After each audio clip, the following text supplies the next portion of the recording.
bangga. Sa bangga. Ito ron, tumba. Ito nga nagkasupadagan. Oo, muro. Nabangga dahil siya. Awar siya. Base, mura na. Ito, nagragara siguro. Kato ng kuwa? Base. Sumi nagkagkadlit eh.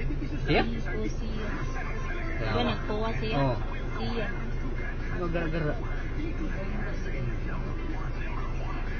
Pag-anak ng siya, diba? Naiwan siya ni.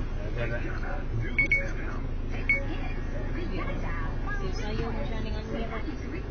Siya. Hindi mo rin nagkumpara siya kasi yung kabangga.